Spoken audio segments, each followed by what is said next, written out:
I'm Carrie Burns. Some of you may know that for the past couple of months, I've been teaching a course on YouTube on the Monus Hieroglyphica or Hieroglyphic Monad of Dr. John Dee, using this translation Dr. Nancy Turner and I made that came out from Ouroboros Press a couple of years ago. Well, we started that work back in 2007, worked on it on and off for more than a decade. And at that same time, I was writing on the mystical records of John Dee with my husband, John Allen Moore. And some of you may have caught some of our articles on that. If not, they're still online and I'll drop links in below.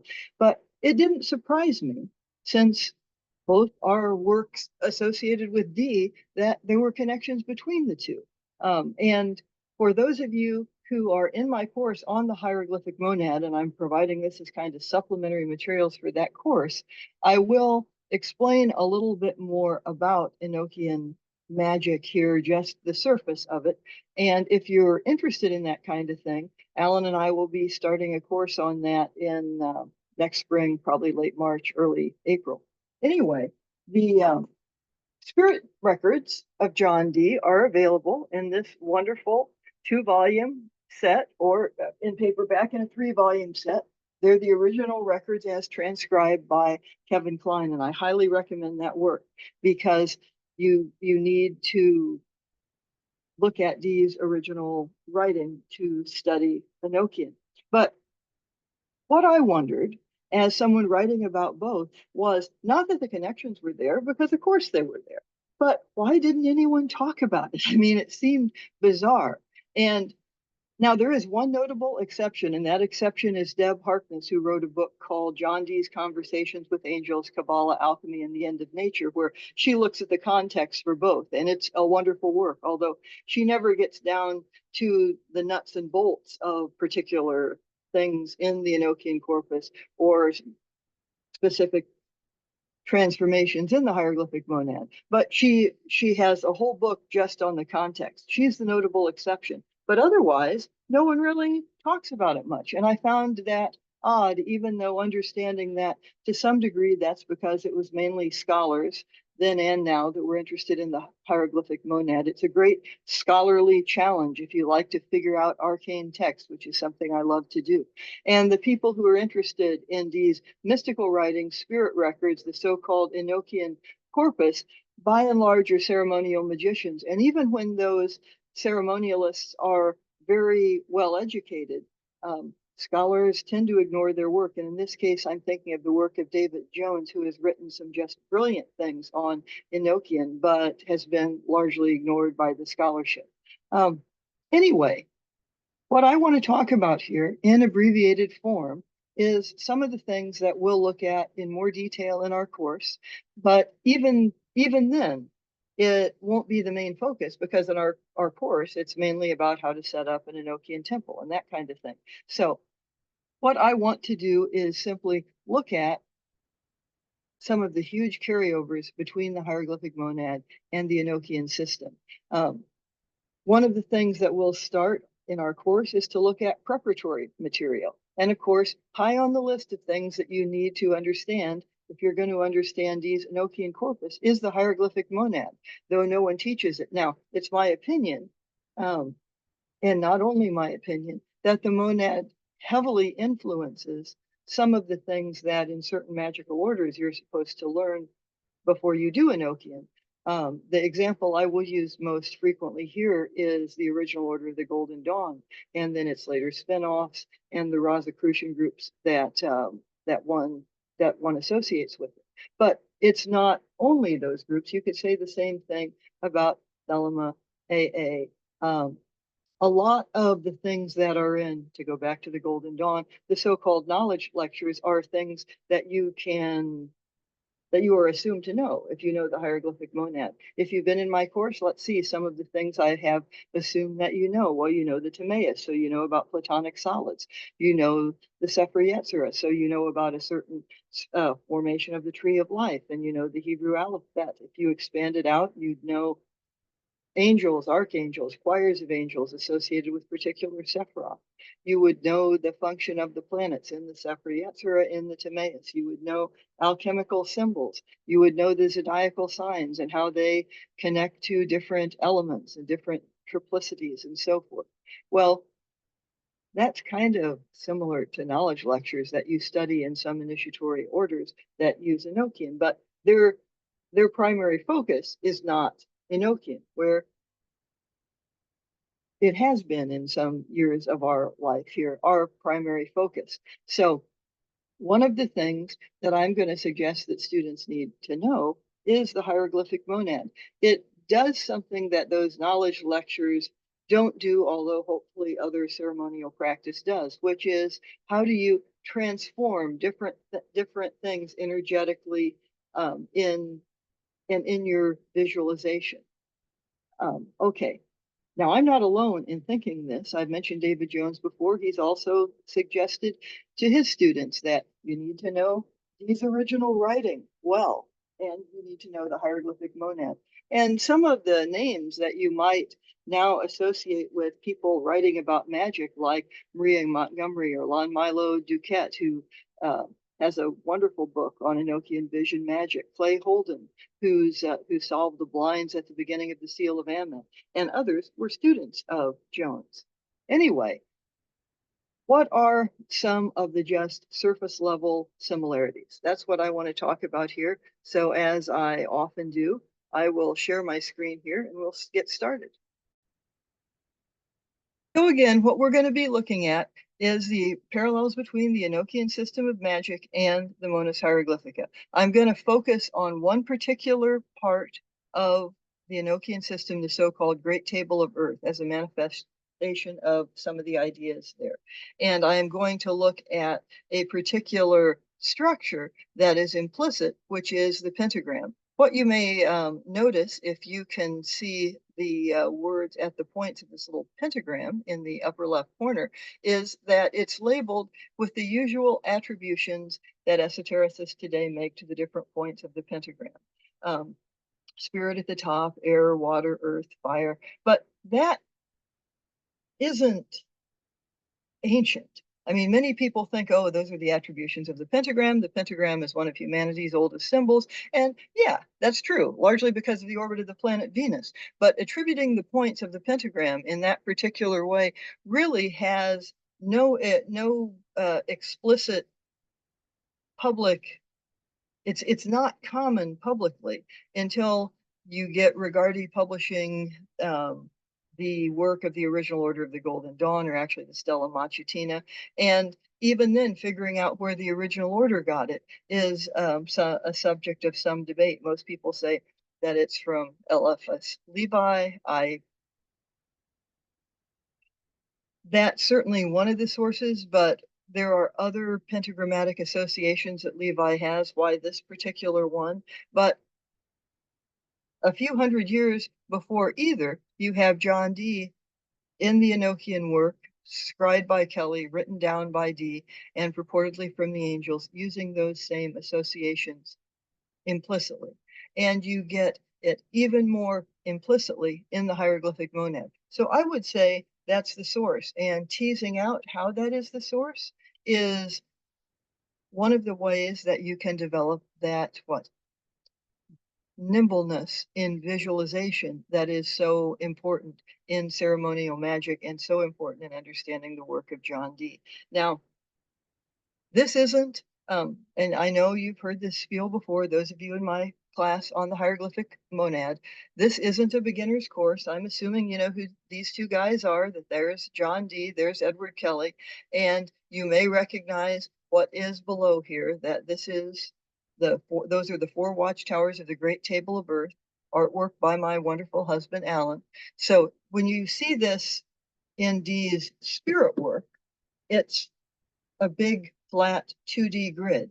You are, if you are in my class on the hieroglyphic monad, by now very nimble in seeing how Dee flips forms. So you had that rectilinear cross in the beginning of the monad, but you know recta is also the right angles. And if you flip those right angles in the middle out, you get a square. You flip the square into 3D, you get a cube, and so forth.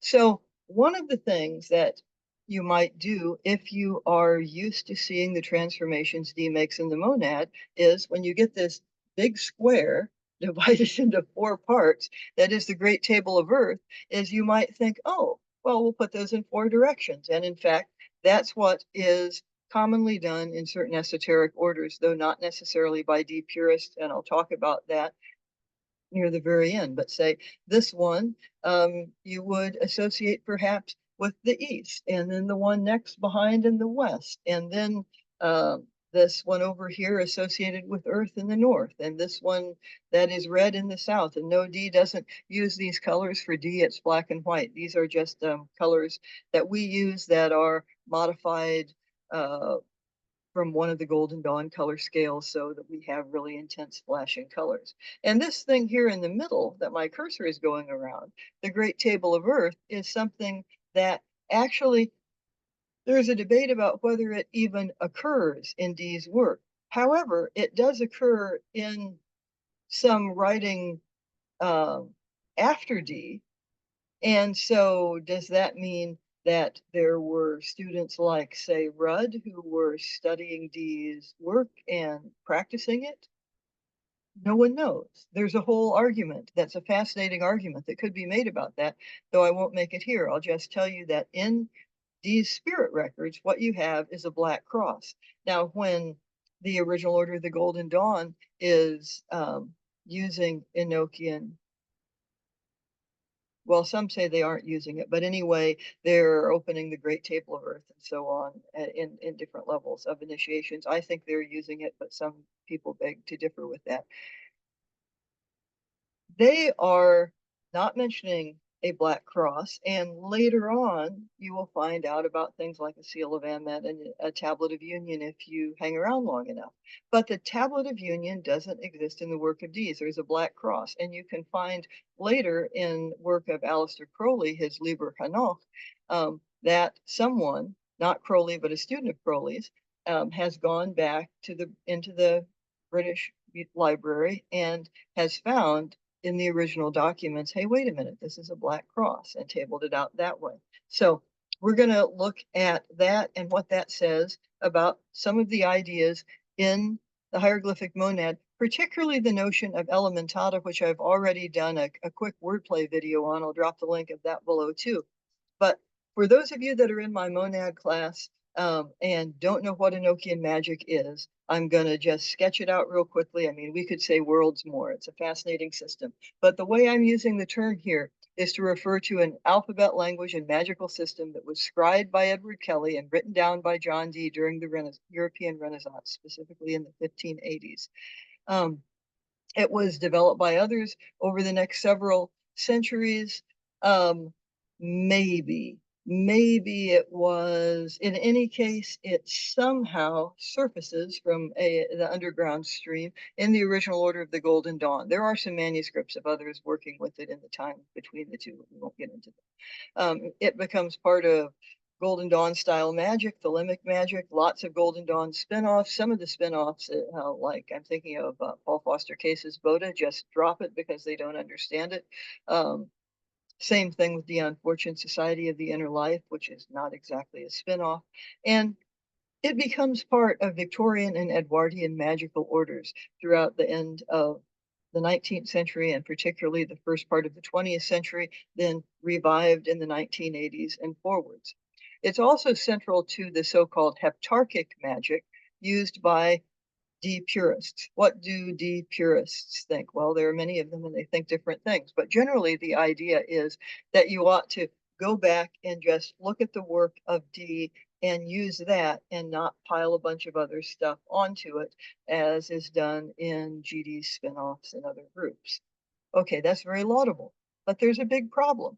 The problem is if you are just using what Dee wrote down here and you don't have contexts of the sort that Harkness talked about in the book I mentioned, but specifically the nuts and bolts context of the hieroglyphic monad, you're not really a Dee purist. So my opinion, and I'm not trying to, make anyone angry here, but I don't see how someone can call themselves a Dee purist if they don't understand the hieroglyphic monad. If somebody doesn't know what an elementata is and how that directly affects the structure of the Great Table of Earth, and if somebody can't trace pentagram attributions back to the hieroglyphic monad and the beginning of Dee's mystical records, then calling them as a Dee purist is kind of like, oh, calling me a Tesla car purist because I drive one if I don't know how the engine works. It just doesn't really make any sense to me.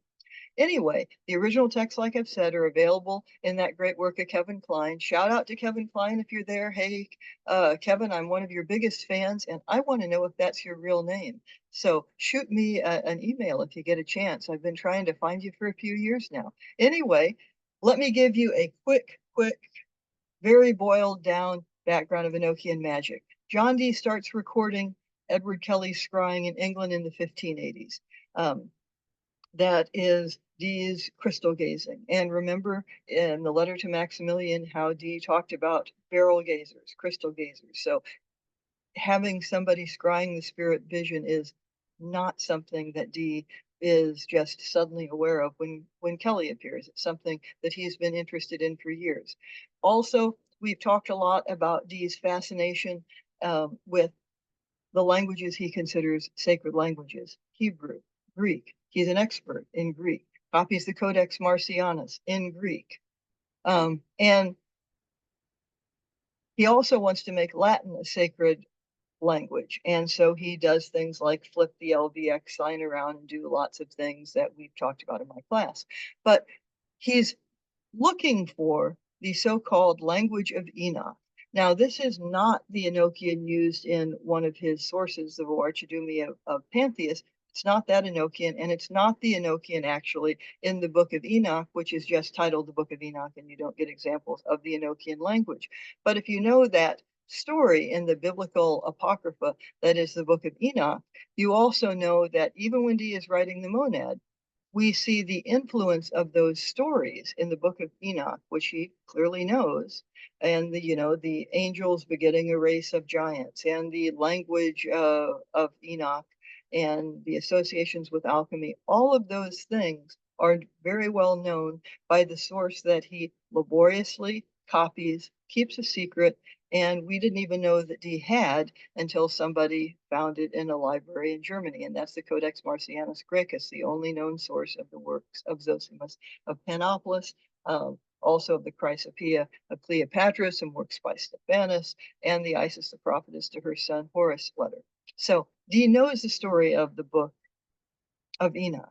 He also has talked to people who have seen copies of it. And so he's looking for this language that predates Hebrew, he believes. And so he and Kelly start scrying that. And here you get the alphabet that comes through. Now, there are some real fascinating things with this alphabet. What you're seeing where my cursor is going down are the symbols in Enochian. Where my cursor is going down now is how you would write that out phonetically in English, because in the spirit records, Dee writes it out phonetically. And then each of the letters have a name. And I'm going to talk more about some of the interesting characteristics there in a moment. But that isn't what starts things out. First, in England, a great magical seal came through, the Sigillum Dei Emeth, or the seal of truth of God. Then this alphabet came through. They're still in England then. There is a whole huge geopolitical backdrop involving conflict between England and Spain, which seems on the horizon, and in fact is. 1588 is the year of the Spanish Armada sailing towards England. And one of the things one can easily deduce is the English crown under Elizabeth I wants to have as good of relations as they possibly can with the Holy Roman Empire, which they pretty much haven't had good relationships with, because there is this Catholic Protestant schism, and Rudolph II, who is the Holy Roman Empire, is also related to the rulers of Spain. So Dee and Kelly wind up going on this continental adventure. Some of the material comes through in Poland. Those are the Enochian calls, which are first Kelly is supposed to translate them. He doesn't do it very well. So basically the angels read off things that are written in this language, and then they get English translations. Now, as a retired language and literature professor, I think that approaching it as a language in the way we think of language is not terribly useful. It might be much more useful, or to me is more useful, if you approach Enochian as a language in the same way that Kabbalists approach Hebrew as a language of creation. For one thing, you find places where different words seem to have very different translations, and you can find reasons for that that suggest wherever those words are coming from are trying to use the concepts of the minds they're communicating through to get very complicated ideas across. Anyway, more on that in our course, but the Great Table of Earth, what I'm going to talk about here in just a moment, came through when they were in Bohemia, which is part of the contemporary Czech Republic, first in Prague and then later on in Trabonia, or in my opinion, actually in a castle somewhat outside of Trabonia. Now, Kelly is scrying these things. Aleister Crowley, who considered himself the reincarnation of Kelly, was at pains to, in Liber Hanath, write out that this was the vision of the universe scried by Sir Edward Kelly and written down by Dee. But that begs the question of how can a written work like the Hieroglyphic Monad influence what is coming through from the angels? By the way, here's a wonderful modern artistic rendition of this from Kelly Sebastian Haynes. I put the link below. So there's Dee writing things down while Kelly is scrying the spirit vision and talking to angels. He isn't writing these records from scratch. He's writing down what Kelly is scrying. Allegedly, and most of the time I believe that is true, though it's apparent in some places that Dee seems fairly clairvoyant himself. So you could say, if you wanted to be extreme about it, that the monad and Enochian just influence each other because both are truths on some level. I really am not willing to go that far, okay? But I mean, I suppose you could if you wanted to do that. If you don't want to go that far, you have to think, well, how is something that is scribed going to partake of the structure of some other thing of Dee's? Well, the hieroglyphic monad itself was a work inspired by, well, muse, divine revelation, both. Dee wrote it down in 7 days, but he says it had a gestation period of years. Also, a couple of years before that, Dee wrote a work on Kabbalah, which sadly is lost. Its English title translates into a compendious table of Hebrew Kabbalah.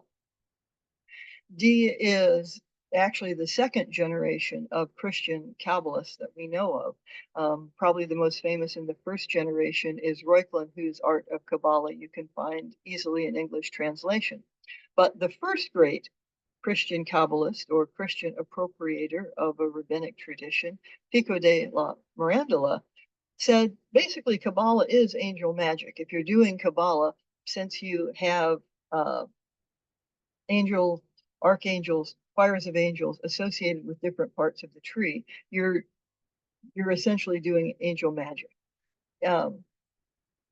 So the idea that Dee continues on to do more angel magic is no surprise. Also, it's coming through the mind of Kelly, but Kelly clearly knows Dee's hieroglyphic monad very well. I mean, Kelly is a con man, but he's a smart con man. And one could argue, as my friend late Vincent Bridges did in his book on Kelly, An Alchemical Enigma, the short history of the rise and fall of Edward Kelly, that basically the con kind of takes over. And in our monad course, Alan and I will try to pinpoint exactly the moment, which is something that that Vincent tried to do in his work also, when the acting becomes real. Many people have pointed out who have studied these spirit diaries in detail that once you get past a certain point, it either you have the view that it can't be faked, which is my view. I think it maybe was faked to a certain point, but then when you get to say the Liber Logaeth and table after table of things still not deciphered, it can't be faked. There's really no point in faking it. Or if Kelly is faking it, that Kelly is such a cryptographic and literary genius that we might be interested in what he has to say anyway. So let's assume Kelly knows the hieroglyphic monad very well, better than I do, better than any of us do now, perhaps better than anyone ever has other than John Dee. Among those who scry the spirit vision or those who channel, it's a commonplace that the psyche of the receiver is going to affect what comes through. Now, it's possible if someone channels for them to channel a language they don't know, but that person has to be very, very good. And you can see the attraction of Kelly's scrying for Dee because Kelly was very, very good. And there are places where, for example, the angels are coming through not in Enochian but Greek, and Kelly gets really angry and it's like, stop that. I don't want to be channeling things I don't understand. Okay. But usually the psyche of the receiver affects what comes through. The next thing is, if someone is in a total trance state, it's also a commonplace that the person that is being spoken to, that their psyche is going to affect things. Reasons for this is something we'll go into detail in our class about using things that different channels and different scryers have said about their work. But let me just give you a very famous modern example. If you're a ceremonial magician, you probably know Crowley's Book of the Law. Well, Crowley didn't write that down, and Crowley didn't scry that. Crowley's wife, Rose, scried that in the Great Pyramid in Egypt. So when you read the Book of the Law, it doesn't say, this is by Rose Crowley. It says it's by Aleister Crowley or it's from Aiwass. But so there is that idea that a message comes through that is going to communicate in a way the receiver can understand. Otherwise, why send the message through there? Okay, so having said all of that, let's go on and look at some of the so-called furniture of Enochian magic. You probably recognize this. This is the Seal of Truth of God, or Sigillum de Ameth. It basically is interlocked heptagons and or a heptagon, heptagrams, and a pentagram in the middle there. And most people who have studied it in detail agree that it's not particularly unique. There were others around like it, and you can find scholarly articles on others that were around like it. It's basically a condensation of late medieval, early Renaissance planetary magic. But one of the projects that people doing angel magic had that was similar to the Kabbalists, and remember Christian Kabbalists are in fact doing angel magic, is that they're trying to correct upon things that have become kind of, I don't know, broken down over time. They've gotten kind of messy. And so you get Kabbalists correcting Hebrew, even though it's the language of the Torah. Kabbalists still correct it because it might have deteriorated over time. The same is true with what people do with magical circles, like magical seals. Maybe they have deteriorated over time, so they're correcting it. You can look at the seal of Amet like this. And frankly, in Dee's spirit diary, and this is the first thing that comes through with Dee, and actually the person is Edward Talbot. Most people think Edward Talbot and Edward Kelly are the same. I don't think it matters either way, but this could easily have been faked. But if Talbot Kelly was faking it, it really doesn't matter, because if they had just drawn it out on its own, it's a beautiful thing. It's the kind of culmination of a tradition of seals as filters to keep, nasty demonic critters out of your sacred space while you're doing whatever sacred acts you're doing there. So anyway, that's the seal of truth. It still exists, and they made it out of beeswax. There it is a couple decades ago in the library, the old reading room in the British Library. It's not there now. He had one large one, four small ones. Two of the small ones, I believe, still survive. Let's see here. But today people make it in many different colors. Sometimes you get colors associated with each of the particular planets that are associated with it. Heptagram, heptagon, or pentagram. Here's one that Alan did using Yesodic colors. You can have lots of fun with that. But let me go back and just talk about the next thing that came through, which is the alphabet. Then the Enochian alphabet comes through. In my humble opinion, the alphabet itself is something that could be faked. What happens is Kelly sees these yellow letters and then he fills them in with black. And doing that, having something appear and then the yellow disappears, that's an easy spy trick actually from the Renaissance. It's something that you do with urine of all things. But what happens now? So now I'm not saying that Kelly was faking it. I'm saying there is a possibility that the letters could have come through some other time to some other person or Kelly in some other place. But after the letters come through, the Enochian after that seems to take on a life of its own. There are also some very interesting things about this alphabet. In fact, as a constructed language, I can't think of any other constructed language, including the brilliant languages constructed by Tolkien, that have the characteristics that I'm going to talk about here. Notice that there is no phonetic relationship between the name of the Enochian letter. I'll take this first one. That character that my cursor is pointing at has the name Pa, and the sound it makes if we were to write it out using English or Roman letters is B. So there's not a phonetic relation between them. And there's also not any phonetic relation between the name of the Enochian letter and the sound that it makes. So Pa is B, or the next one. This one here would be a K, Ve. This next one, I guess you could say Ged has a connection to G, but only if you're going G, because it's really a J sound, and Gal is D, and so on. So there's very it's a very strangely constructed language. There's 21 letters. You can divide the letter titles into 7 groups. So that's 7 times 3, 21. Remember all the times in the hieroglyphic monad that he plays around with 3 times 7 is 21. Now, Vincent Bridges compares the whole alphabet to the triplet code that is the base of transfer RNA. That's way beyond this discussion, but it is fascinating, and I'll drop a link into his article. Others have done the same thing with the triplet code in the I Ching, to look at how that matches the triplet code in tRNA. You can look at that on your own and see what you think. The other thing is, though, you can use the letters to make an 8x8 grid. That gives you 64 squares, which is the largest number of squares that you can use in one of the favorite grids that cryptographers use, the Cardin grill.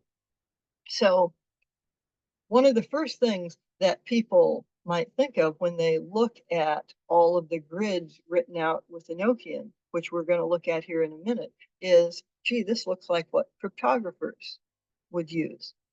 But while people have had luck in decoding cryptographic messages in some of Dee's work, like Jim Reed's solving of the mysteries in the Book of Soiga, no one has had success looking at Enochian as cryptography, even though they look like cryptographic grids. Well, aside, Dee is an expert in cryptography. We're going to talk in my monad class about how easily you can use the hieroglyphic monad to make clock ciphers. So it's something that is in his mind, but that doesn't seem to be the main purpose of it at all.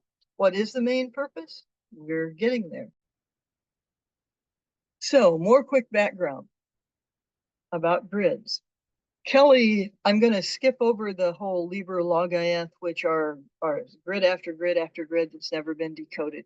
I think, or I agree basically with what Vincent Bridges argues in this book, that you can almost, or you can look at it as whomever Kelly is scrying, the angels, they could be extraterrestrials for all we know, but you can think of them as kind of tuning. That's also kind of a commonplace thing that happens with really good scryers. That is, there's a kind of glossolalia and then a tuning. But so I'm going to skip over all of that. Then in terms of what we use now, Kelly scries this huge grid. And then you have to break up the grid in particular ways and do certain transformations, a lot like the kind of things you do in the monad, frankly, where you get a holy table, a protective lamen, and a table of Nalvaj. The holy table that Dee and Kelly used still existed in the 1600s. Merritt Casaubon, who some of you may know, wrote a book called A True and Faithful Relation of What Passed for Many Years Between Dr. John Dee and Some Spirits. He had an engraving made of Dee's holy table, again, because it still existed then.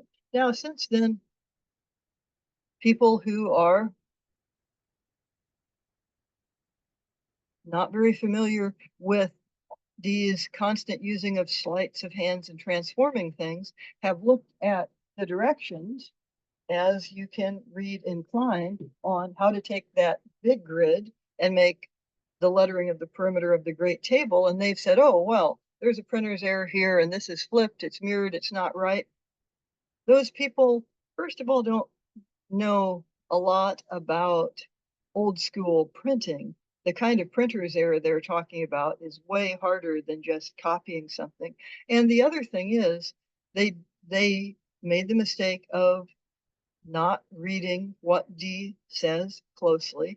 And he says in his spirit diaries, this is how you transform letters. So if you go through it, you realize, no, what Casaubon put here as the table Dee really had probably is the table Dee really had. There's like one or two typos, and that's it. Alan Moore and I wrote an article more than a decade ago about how to letter the perimeter, and basically you wind up with what Casaubon does here, being with just a couple typos correct. I'll drop that link to the bottom too. But so there's a great table of Earth.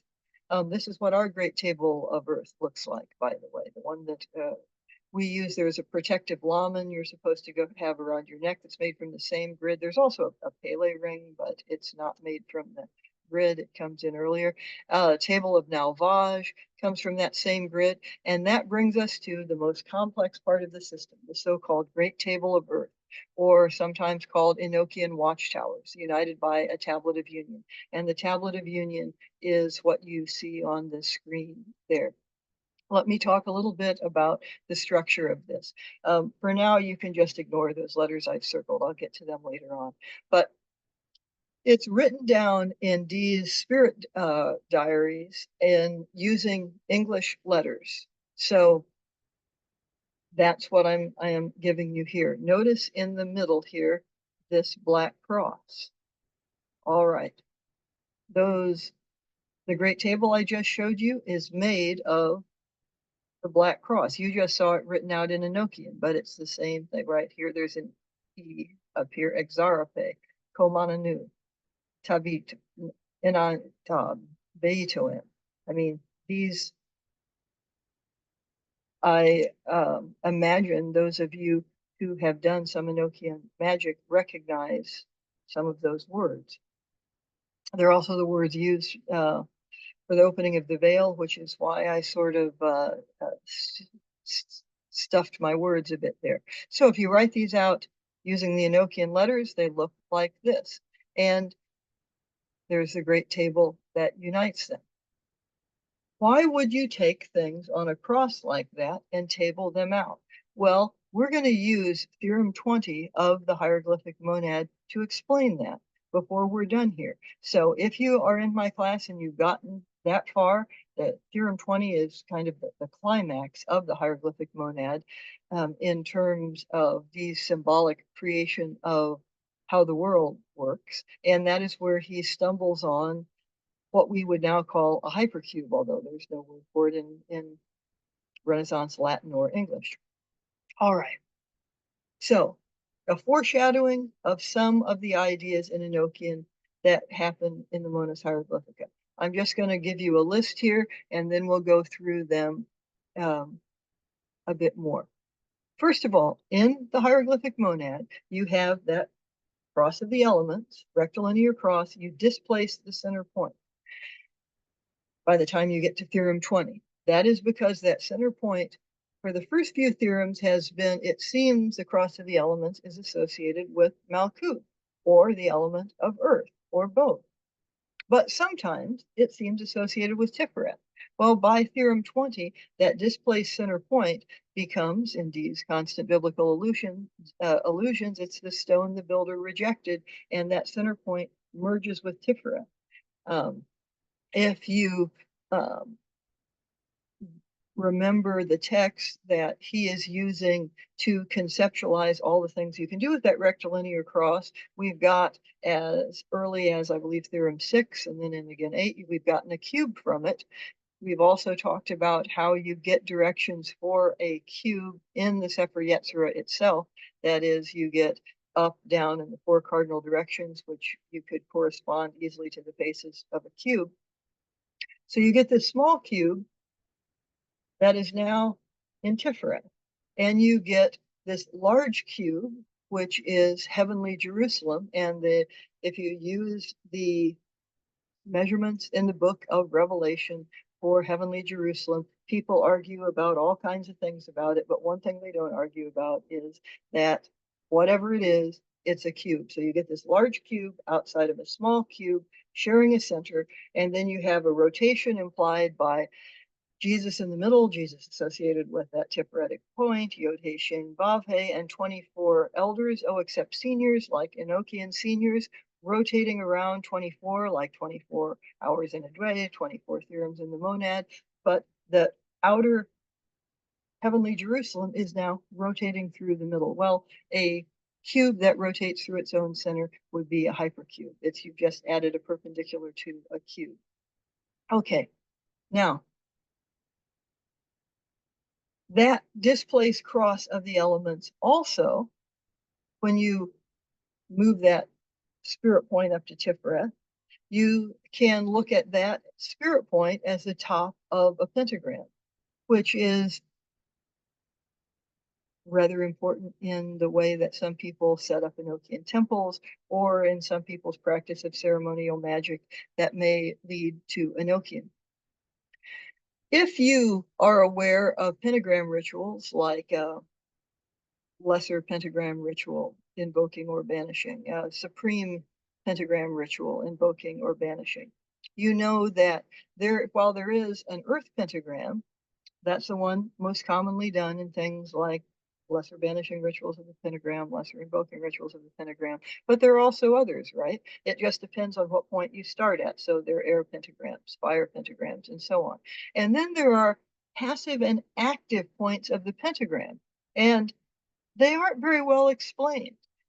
Maybe if you're listening and you understand them, you can explain down in the notes, or let me know where they are explained, except that probably if they're explained in some magical order, you're not supposed to talk about it. But I can tell you in the hieroglyphic monad where you get an active and passive pentagram. You get them in when D is setting things up for what Vincent Bridges called ceremonial alchemy, and most of us would call ceremonial magic. You get them in theorems 21 and 22.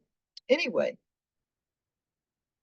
the whole notion of whether elemental pentagram attributions commonly used today are implicit in the Enochian work and whether they can be projected back to the monas is a subject we will explore way more when talking about how to set up an Enochian temple space. But the short answer to this is yes, if you understand the monad, they're there. And I'm going to show you where they are in Enochian in just a minute here.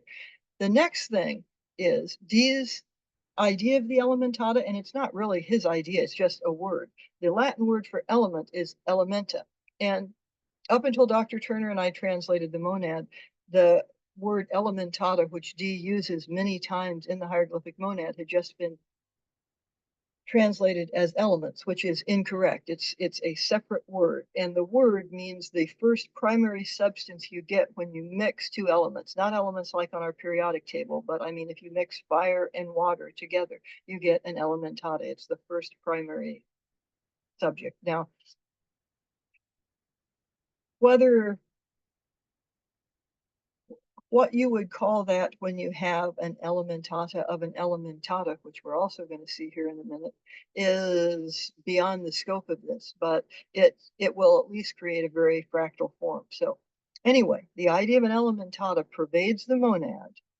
It also governs the organization of the whole Great Table of Earth. The Great Table of Earth is arranged into elementatas. So either you're left with, oh, well, having 4 elements and a hidden fifth one, and then breaking them into elementatas is just how the world is structured, or the structure of the hieroglyphic monad is influencing the great tables. I don't really see any other options. The Tablet of Union Black Cross does something that isn't done usually with elementatas. It mixes them with the fifth element, spirit. So you, via that, get spirit of earth, spirit of. And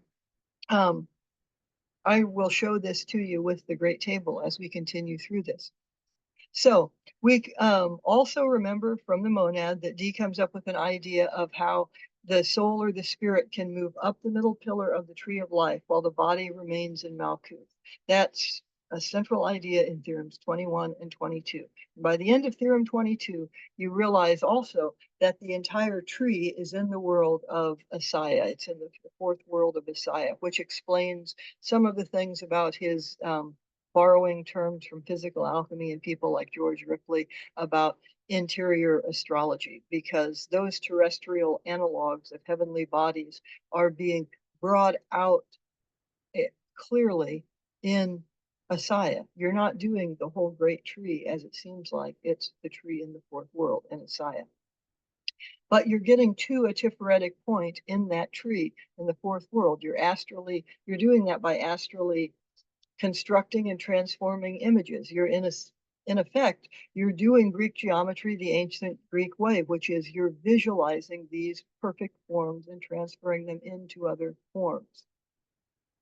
You're doing that in Yesod, the treasure house of images, and you're doing that as you pass up to Tiferet while your living feet are securely planted on earth in the world of becoming, where things are in constant motion and somewhere chaotic. Now, what does that imply about how D might think about Enochian work?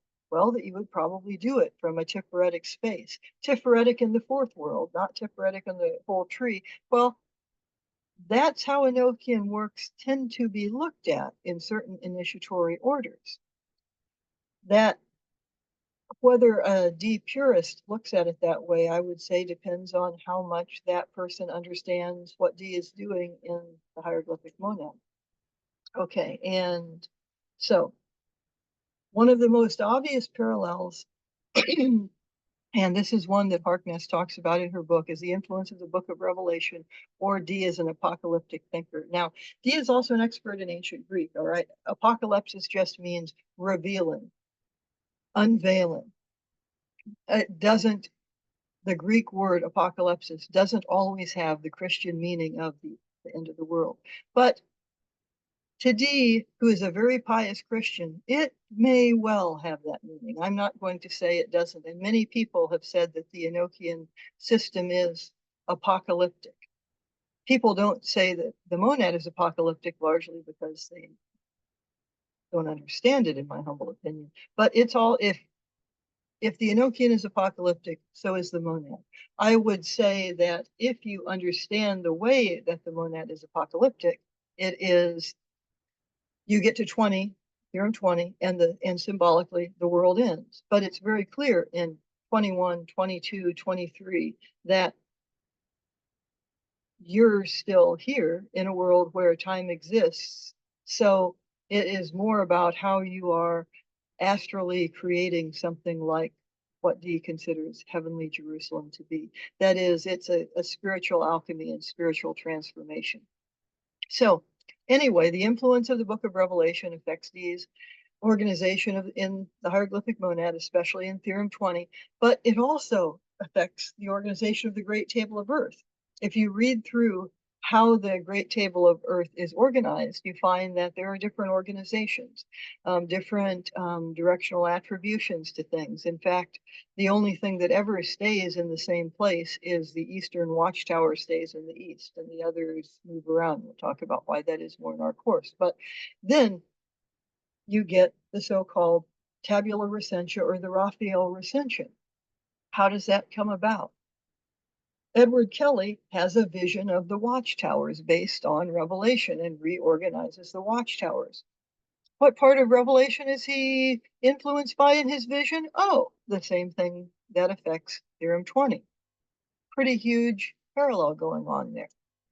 Okay, and then most profoundly, we see that not only in the monad he is referring often to the emerald tablet, as above, so below, the sun and moon create the one thing, the monad, and the sun can be associated with Tikreth, the moon with Yesod, but you get a kind of corollary, which is as within, so without. That happens in the Great Table of Earth, and I'm going to show you that briefly here, and I can direct you below to a whole article that Alan and I wrote on it. So let's go back to the pentagram before we do that. Here are basic pentagram attributions that today everyone from Wiccans to, I don't know, people in Golden Dawn magic, different types of neo-pagans, Platonic neo-pagans use. But as I mentioned before, if you trace this back, the earliest place you're going to find it is in the original order of the Golden Dawn, with the exception of in some of the work of Eliphas Levi, but Levi makes other attributions also. Okay, so the common sense that, oh, it's a pentagram, so the top is spirit, then there's air, water, earth, fire. No. Let's take a look at another place that we would find this. What you see here is the Earth Watchtower, and this would be the same if I was doing it with the fire, water, or air watchtower also. I'm just using Earth because I have to use one of them, and I wanted to parenthetically point out, look at the seal at the top. Doesn't that look like a cross of the elements with a displaced center point? Why, yes, it does. It's exactly what it is. Anyway, suppose you take this seal at the top and you treat it as a spirit point. Well, what's down here is broken up into elementatas. Now, the whole great table of Earth is elementatas. So if it is Earth, then the air tablet, for example, would be air of Earth, then the water tablet would be water of Earth. So you have that in the whole table. Now you have it go down a level. You have the same thing here on the Earth watchtower. All right, so what is this? These letters in yellow are air of Earth. Over here in blue, water of Earth. Down here in green, earth of Earth. Over here in red, fire of Earth. And even though this looks like a block with a little circle on top, you can see how you could draw a pentagram in this, right? Let's do an invoking Earth pentagram. From the top here, the seal of Earth, down to earth, water, air, fire. Those are the same attributions that you have in modern ceremonial magic, and they repeat in every watchtower in the Great Table of Earth. Okay, not sure why that popped up there. Okay, so these attributions you find in every watchtower. Also, if you read Dee's spirit diary, and right before Edward Talbot, who most people think is Edward Kelly, shows up, you have this note. At the top here is an archangel. We're told in the side that this is the angelic intelligence predominating at that time. There's a whole discussion one could have about that. Also, the name is interesting, Anael. If there was only one N in the name, that would be associated with Venus. If this were Ananiel, it would be one of the angels in the book of Enoch. If it were Omniel, it would be that very strange composite being that teaches the secret of alchemy to Isis, who then teaches it to her son Horus, and the Isis the prophetess to her son Horus letter. But what is underneath Michael, Gabriel, Raphael, Uriel? If you are someone who does pentagram rituals, probably you're casting the pentagram in 4 directions, and probably you're associating each of those directions with an archangel. So, like Raphael in the east, or Gabriel in the west, or Uriel, or Auriel, or Ariel in the north, and Michael or Michael in the south. One might speculate the D is doing something like that here.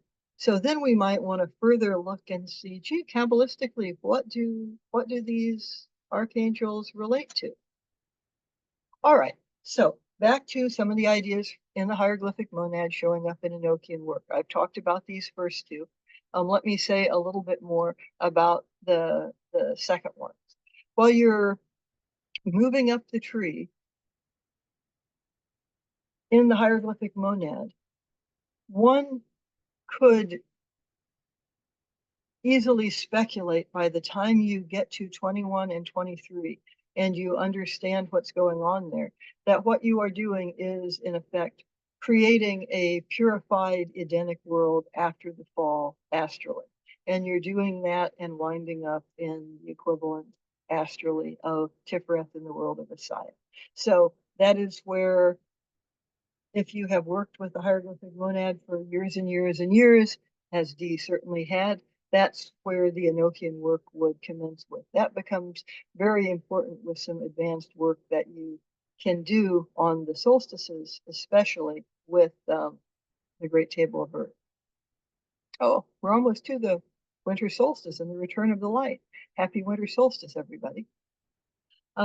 Also, we might get a very different idea what is meant by the revelation in the Great Table of Earth. Now, the explanation for those things are rather lengthy. So if you're interested, join us in our course in the hieroglyphic monad, or, ask the question below and I'll answer it briefly the best I can. But it's more something that one might experience. I can, though, quickly show you how the inside of the Great Table of Earth becomes the outside. And I think this is what, in terms of ceremonial alchemy, ceremonial magic, I think that's what makes the system so cool and what gives it its pattern. I know there are people who think Enochian magic is difficult. It was, I think Donald Tyson even wrote that it was going to bring on the apocalypse. I have no interest in bringing on the apocalypse. I'm a mild-mannered retired professor. I just want peace in my life. But I do think that setting up an Enochian temple space as a place to meditate and do moving meditations is a great way to, for want of a better way of putting it, to evolve. Okay, something else. People who look at the hieroglyphic monad, and I'm thinking here particularly of C.H. Jostin, who did a wonderful scholarly translation in 1964. He was really focusing on alchemy. Now, because he was so focused on alchemy, he didn't see a lot of other things. But it's very clear that throughout the hieroglyphic monad, Dee uses the language of physical alchemy. He also says, though, that when he's explaining the theorems, he says he's going to explain them mathematically, magically, anagogically. He doesn't say alchemically. But people look at it in terms of physical alchemy, incorrectly, I think. Or we can instead shift and look at it as spiritual alchemy. Okay, how about Enochian as alchemy? Most people now would say, well, Enochian has nothing really to do with alchemy. Well, what does it have to do with, and why bother? I love the work of Lon Milo Duquette, and I think he's one of the best explainers of Enochian out there. But I disagree with one thing that he says, which is, oh, just don't worry about the system, what it's for, just use the system. I don't want to use something if I don't know what it's for. So I think the purpose of Enochian magic is a meditative system for spiritual evolution. That's what I think it's for. But here's what the angels specifically tell Dee and Kelly that the Great Table is for. This is June 25th, 1584. The great angel Ave says through Kelly to Dee that this is what the Great Table of Earth contains. First, all human knowledge. Whoa, well, that's something else. Now, Dee is doing this scrying with Kelly because he doesn't think humans have anything else to teach him. He wants to be taught by the angels. So anything he's missed, I guess, he can find there in the Great Table. Then out of it springeth physics, like the physical characteristics of the world, knowledge of elemental creatures, how many kinds there are, for what use they were created, those that live in the air by themselves, those that live in the waters, those that live in the earth, the property of fire. You see the four elements have been described there, and the elements are all animated, which is implying the fifth element, spirit. The knowledge, finding, and use of metals, the virtues of metals, the congelation and virtues of stones, and how they're all made of one matter. The conjoining and knitting together of nature is the destruction of nature and of things that may perish, the end of nature. Now, this is something Harkness talks a lot about in her book, Alchemy and the End of Nature, so I'll just let you read what she has to say about that. Moving from place to place. This is often taken, and the way I would take it is as astral travel, including remote viewing. And then the knowledge of all crafts mechanical, how to make machines, essentially. You can look at an Enochian temple structure once you get it running as this great astral machine. Number 8, formal alchemical transmutation. Now, I don't know that anyone has ever gotten this to work, but two things. And the first is just a kind of fill in the blanks. It's the second that will be most important. But the fill in the blanks thing is this. Remember, there's different kinds of alchemy. We're used to thinking of alchemy as changing lead into gold. The philosopher's stone as this powder that allows you to change a metal from one metal into another, especially lead into gold, but maybe also into silver, that kind of thing. But that's just alchemy of the mineral kingdom. In the plant kingdom, there's a plant stone. In the animal kingdom, what you would be literally trying to do is either create or extend life.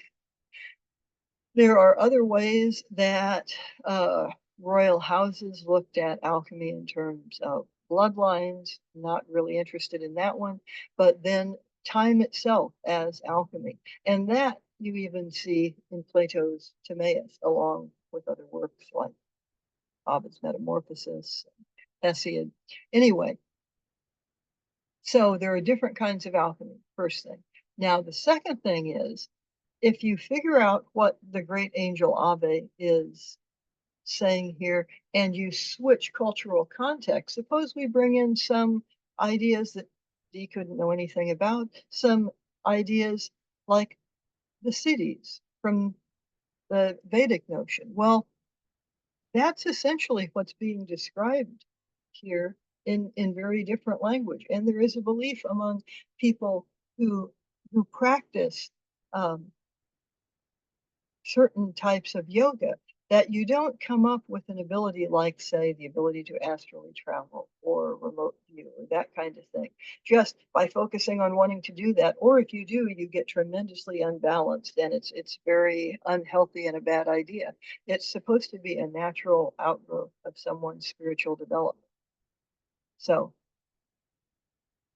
I've had a whole discussion going on our Enochian group about whether you could look at this as an example of the CDs just in a different cultural context. I think you can. Anyway, this is what the Great Table of Earth is supposed to contain. Then Dee has a note in the margin about some other things. I'm going to skip over that for now. But, all right. So one intelligent reservation that some people have about using Enochian is that if you know Dee's spirit diaries, you know that they just suddenly break out off. And there's this apocryphal story about a lot of them being burned up by being stuff that someone used to line pie pans. And so I don't even believe that story. It looks like the time-honored excuse of blaming the help. But anyway, a bunch of the things that are in Dee's spirit diaries get burned up after Dee's death. So if we don't know the conclusion of what Dee and Kelly were going to do with the system, it makes sense not to use it. Except I would suggest that is not true, because in Dee's spirit diaries, again, you can read it in the transcription Klein has, which is the most accurate that has come out to this point. There is a transcription of a particular manuscript, Sloan 3191. Sloan 3191 is very different from anything else in there. For one thing, it's much neater. It's written out in a very neat hand. D's writing is usually very hard to read. Now, that is, of course, in the original, if you're looking at the original manuscripts, not if you're looking at Klein. But when you're looking at the original manuscripts, it's really clear that someone took a lot of time to write this out. It looks like it is a standalone magical text, and that's what I would treat it as.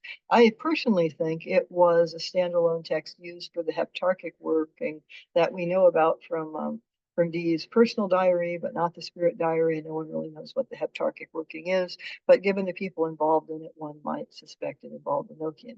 Anyway, if you treat it that way, then you're going to expect that it will have some blinds in it, right? We've seen a lot of blinds in the hieroglyphic monad. He doesn't lie to you. It's just he seems to be talking about this. And you realize, nope, I was supposed to go over here. You get similar blinds in Enochian. There's one around that with numbers on the seal of Amet that Clay Holden solved. There is one with transposing letters on the holy table that Alan Moore and I solved. Um, and Holden's is discussed in the introduction to Lon Milo Duquette's Enochian Spirit Magic, and we also paraphrase it in our discussion of the biggest blind in Enochian, which is the blind of the governors, which is, affects the Great Table of Earth and allows the inside to connect to the outside, which is why I'm talking about it now. So I will show you, in case you're not aware, of why particular problems happen with the lettering of the squares of the Great Table of Earth. The problem is that you're supposed to put a certain letter in a square, but then there are governors associated with the whole Great Table. And usually the letters of the governors match up to the letters that are already in the square, but sometimes they don't. And so you get multi-lettered squares. And the function of the governors is also to some rather opaque, although I just say, well, they're governors, they govern, treat them as that. So if you go through and you rectify the multi-lettered squares in 3181, you learn several things. First of all, D is setting it up as a sleight of hand, but he has little notes and he's numbered things so you know which grid to use. He tells you you're supposed to use the Raphael recension. That's that one that Kelly reordered based upon his vision of the watchtowers in Revelation. Then you get some things about the governors, and you never get a grid that is lettered exactly the way we letter ours. What you get is two different ones that don't match. Now, let me show you that in a moment.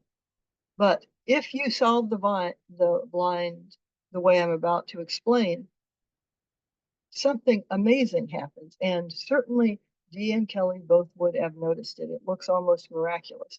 If you figure that, oh, the governors govern a letter. So if there's a choice between two letters for a square, you pick the one that has to do with the governor because the governor governs the square.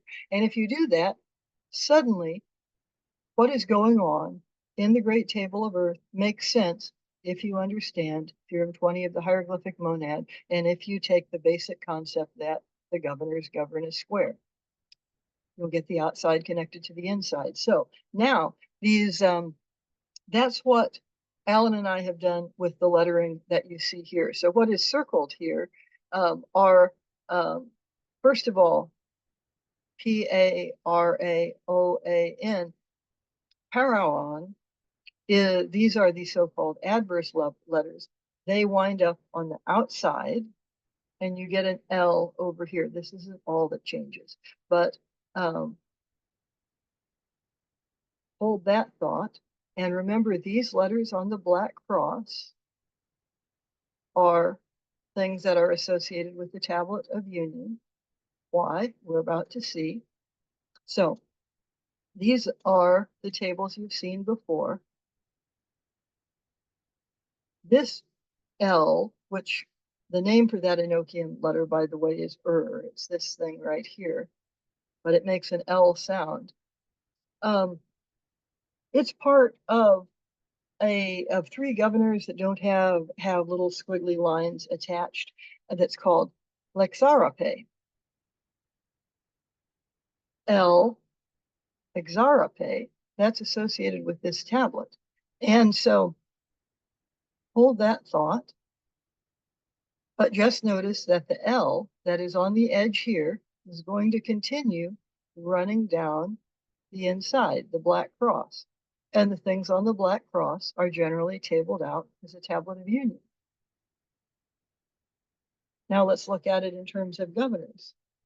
There's that black cross. These squiggly lines that just kind of look like little electrical circuits to me, really, are the way that D in Sloan 3191 draws out the governors. Now, there's much more discussion of this in an article Alan and I wrote.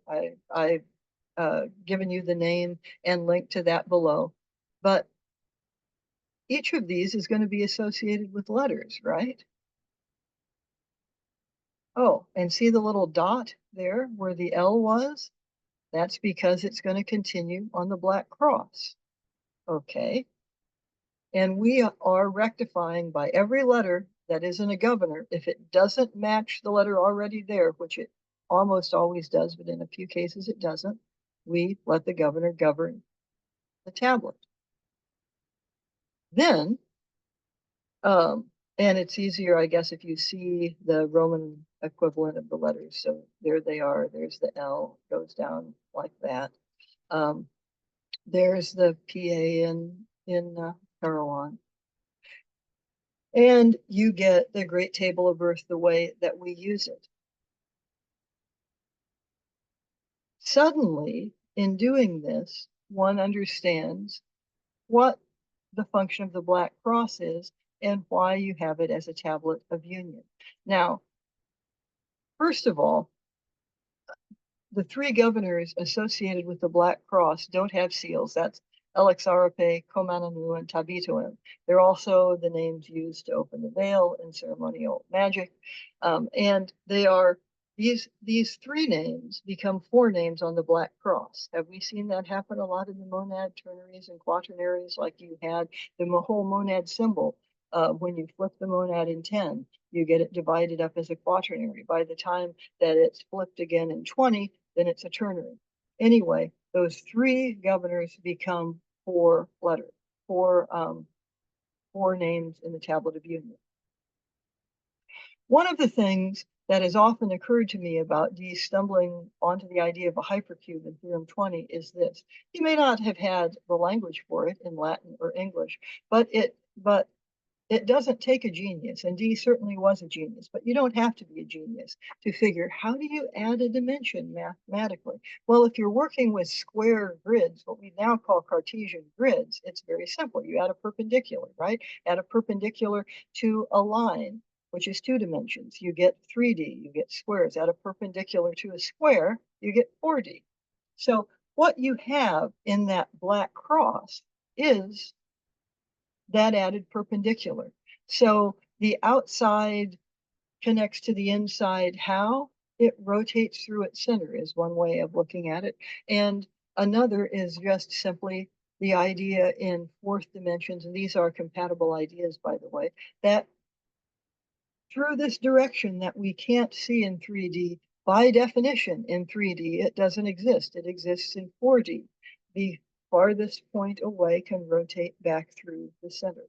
So those perpendiculars are represented as the black cross. Since in a three-dimensional temple space, you can't see them, it would make sense that you just table them out as a tablet of union. You know it's the center things are rotating through, so you put it in the center of the holy table, perhaps after the whole space is being energetically filtered out by your seal of Amet. Anyway, you can read more about that in the article we have below, but that L from the outside connects, and then you have those three things, Alexarape, Homananu, Tabitoim, divided into 4 instead of 3. Remember also about how excited Dee got about the L in Theorem 16, the LVX theorem, that is the only known source of the signs of the adept in modern esoterica. It's L because of the way he can turn it around and do things with conic sections, sure. But it's also L like EL, God Most High in Hebrew, L.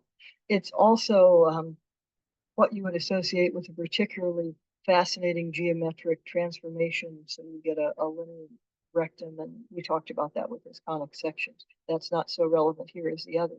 So the idea that this is L, that is on the outside connecting the outside to the inside, well, that's something one might imagine El, God Most High, does. It's also becoming a commonplace in looking back at early esoteric texts that the things that we would now solve with multiple dimensions tended to be solved then by the ether, the fifth element. How do those connect? Well, through the ether. But we would say they connect fourth dimensionally. Oh, that sound is not called the name is The sound of L is bull. That's why it's given an L. The name is So if you do this in a strange way, you're going to wind up with the kissing cones that you get in 16 and the hypercube in 20 as modern descriptions of what would happen in that great table of Earth. So that's about as far as I want to get with that here, because if you're taking the course with us later on, I'm going to go through this whole thing in much more detail. I want to mention briefly here a kind of problem that if you are a so-called D purist, that I hope you don't have, especially if you have been in my hieroglyphic monad course. The problem, simply put, is that from what I can tell, most people who are doing D purist approach have not studied the Monas hieroglyphic and don't understand it. So the kind of transformations that occur there and how it sets you up for Enochian magic isn't something that someone who's gone through. You energetically prepare for any sort of spiritual practice, okay? And Enochian is no different. You need to have some sort of spiritual practice, in my humble opinion, or either you're going to get erratic effects or just no effects. And if you get no effects, like, why bother? Okay, if you don't see connections between the hieroglyphic monad, and there are a couple things that you might not look for blinds. There was this habit when Dee started becoming, in terms of his reputation, at least sort of resuscitated in the 20th century, of looking at Dee as this very, very nice, pious, honest guy. Well, I have no doubt that he was a pious man. It's very obvious he's a pious man. But honest, if by honest you mean straightforward and clear to understand, no way. I mean, first of all, he and Kelly are both going to the European continent as intelligencers. That's a fancy way of saying what we might now say as spies. They're collecting intelligence. And at one thing Dee is very good at is communicating something without lying that you just can't understand until you have a kind of aha moment and you understand it at a different level. Those are what you might call magical blinds. You might call it writing in green language, writing in the language of the birds, writing in the language of alchemy, things like that. But not seeing those connections can result in one of the most basic, I think, errors, which is treating the great table of Earth as this flat two-dimensional grid, which then does kind of nothing except maybe what you project upon it. You don't flip it into 3D. It's not just, say, the original Order of the Golden Dawn that flips it into 3D. It's that whoever wrote the cipher manuscript, and yes, that all comes from a cipher manuscript, someone realized enough about perhaps the hieroglyphic monad, perhaps ciphering, I don't know, but that it needed to be exploded into 3D. That's what you would do with a grid when you see it in D. So then the question becomes, all right, which of these 4 watchtowers goes in what direction? And the only place it's consistent is the air tablet in the east. Actually, you can find a logic behind all of the attributions, but that's a much longer discussion. Then what about above and below? Well, if you know from the monad that you are the stone the builder rejected is being kicked out, and that center point is merging with a Tiphoretic point, even if we know by then that we're talking about Tiphereth in the fourth world, the world of Messiah. Oh, well, suddenly above and below are the same thing. They're in the middle, and that's also has above, so below, as within, so without, because the edge of the table is connecting back to the middle as well. Okay, I think that not seeing these kind of connections is one reason why some D purists don't insist upon having the same amount of preparatory material as some initiatory groups. Now, they do have preparatory material that initiatory groups often ignore, which is saying you should just look at what D wrote. Okay. But looking at final copies is better than looking at notes, and the Hieroglyphic Monad and Sloan 3191 are certainly both final copies, in my humble opinion. So the kind of things you need to understand the Hieroglyphic Monad, as I said in the opening here, are essentially what in Regardie become the Golden Dawn knowledge lectures in a certain sense. I mean, there are some things like the top buzz brought in from elsewhere that aren't there, but gee, you need to know the letters in the Hebrew alphabet. You need to know the tree of life. You need to know associations with that. You need to know planetary correspondences. You need to know alchemical correspondences, and so on. There is preparatory material that's very important to know before you work with Enochian magic if you're a D purist and you are trying to do it the way D and Kelly did it, in my humble opinion. Okay, and that may be one reason why that D purists don't associate Enochian magic with the Tiphoretic space. Now, it could be the solution to this is just to join an initiatory order, and initiatory orders are wonderful, and if you are a member of one, good for you. But usually the purpose of those Rosicrucian orders or ceremonial magic orders or both, their purpose isn't to teach Enochian. Enochian is part of what they do, but it's not sort of their reason for existence. So I would say if you are studying Enochian and so then studying Enochian is the focus of what you're doing, you want to be sure to understand the hieroglyphic monad. Okay, that's all that I'm going to say about this now. I'll pick this up more in the spring when Alan and I start our course on Enochian magic. But for now, that's all I have for you. Have a wonderful winter solstice, and I will hopefully see some of you next year. Bye-bye.